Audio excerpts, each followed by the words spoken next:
शिक्षक मित्रों एवं शासकीय सेवक साथियों, IFMIS पोर्टल पर शिक्षक एवं शासकीय सेवक अपना क्वालिफिकेशन डिटेल्स को कैसे अपडेट करें, इस कड़ी में MP ट्रेजरी के IFMIS सीरीज के पार्ट 5 में आप सभी का बहुत बहुत स्वागत, अभिनंदन।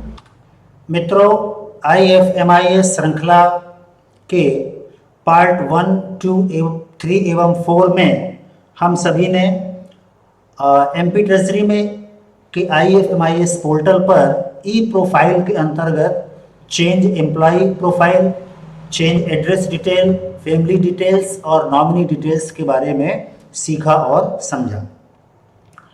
आज हम इस कड़ी में जो अगला बहुत ही महत्वपूर्ण ऑप्शन है क्वालिफिकेशन डिटेल के बारे में सीखेंगे और समझेंगे कि आप किस तरीके से अपना क्वालिफिकेशन को MP ट्रेजरी के IFMIS पोर्टल पर अपडेट कर सकते हैं, जोड़ सकते हैं, ताकि भविष्य में आपकी सेवानिवृत्ति, रिटायरमेंट और अन्य स्वत्वों के भुगतान में किसी प्रकार की कोई दिक्कत ना हो। तो आइए मित्रों, बिना किसी देरी के हम इस वीडियो को शुरू करते हैं। तो मित्रों, इसके लिए भी आपको पूर्व की भांति किसी नेट ब्राउज़र को अपने कंप्यूटर या लैपटॉप में ओपन करना होगा और सर्च बॉक्स में IFMIS टाइप करना होगा। तो IFMIS पोर्टल पर पहुंचने के लिए बहुत सारे ऑप्शन मिल जाएंगे, आप किसी में भी क्लिक कर सकते हैं। मैंने क्लिक किया IFMIS MP ट्रेजरी। जैसे ही आप क्लिक करेंगे तो आपको पहला ही ऑप्शन ये दिखेगा, पे स्लिप IFMIS mptreasury.gov.in। आपको यहाँ पर क्लिक करना होगा। जैसे ही आप इसमें क्लिक करेंगे, ये आपको IFMIS की लॉगिन विंडो दिखेगी। मैंने पिछले वीडियोस में बार बार आपको समझाया था, उस चीज़ को फिर से रिपीट कर रहा हूँ कि यहाँ पर आपको लॉगिन करने के लिए, यहाँ पर आपको लॉगिन करने के बाद आपके सारे ऑप्शन इनेबल तब होंगे जब आप फर्स्ट टाइम अपना पासवर्ड अपने DDO से प्राप्त करेंगे। यदि आप अपने मोबाइल नंबर से अपना पासवर्ड रीसेट करते हैं बिना DDO से पासवर्ड लिए, तो आपको सारे ऑप्शन नहीं मिलेंगे, सिर्फ आप अपनी पे स्लिप निकाल सकते हैं। तो चलिए लॉगिन कर लेते हैं। सफलतापूर्वक लॉगिन करने के बाद ये आपको विंडो दिखेगी। यहाँ पर पूर्व की भांति आपको HRMIS होम में जाना होगा। वहाँ पर आपको ESS एम्प्लॉय सेल्फ सर्विस का ऑप्शन मिलेगा, आप इसमें क्लिक करिए।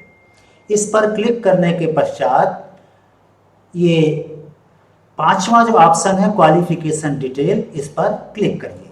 जैसे ही आप इस पर क्लिक करेंगे, आपको अपना क्वालिफिकेशन डिटेल करने का ऑप्शन मिल जाएगा। अब मित्रों, यहाँ पर किस तरीके से आपको अपना क्वालिफिकेशन डिटेल अपडेट करना है, कैसे फाइल अपलोड करनी है, ये पूरी प्रक्रिया मैं ऑनलाइन समझा रहा हूँ।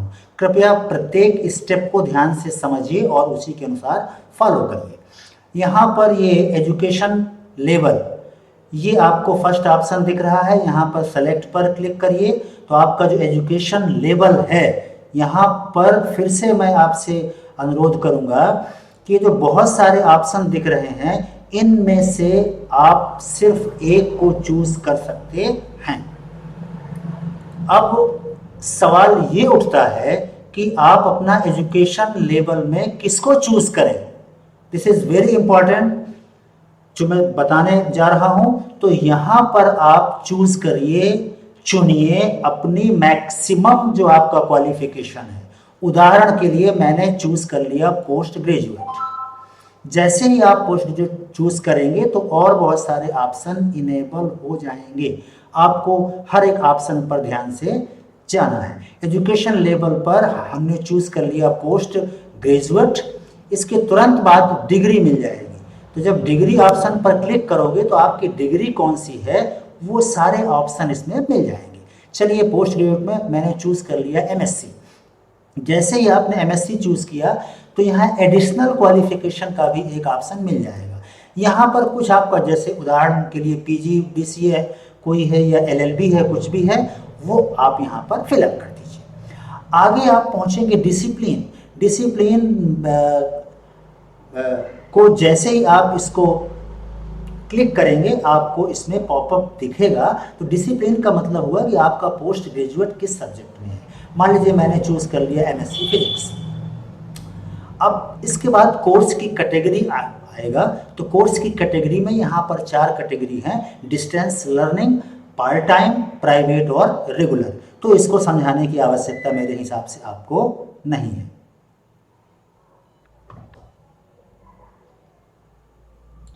मान लीजिए मैंने कैटेगरी चूज़ कर लिया रेगुलर।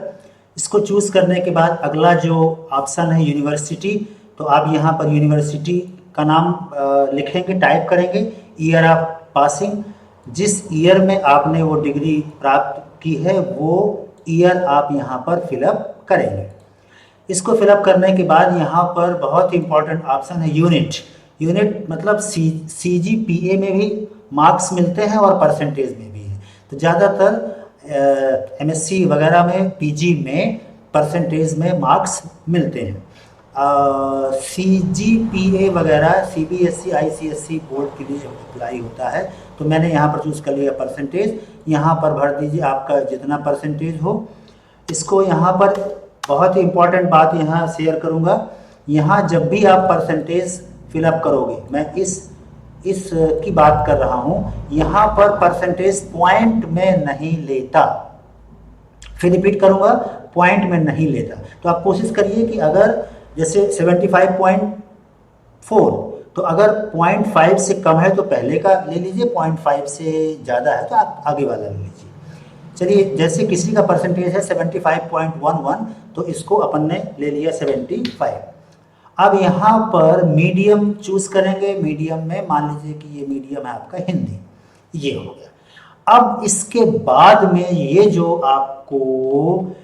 ये आपको जो दिख रहा है विंडो, इस विंडो को पर मैं आगे अब चर्चा करूंगा, जिसको बहुत ही ध्यान से आपको सुनना है और वैसा ही करना है जैसा मैं बता रहा हूं, क्योंकि इसी विंडो पर दिक्कत आती है अपने मित्रों को अपना डॉक्यूमेंट अटैच करने के लिए।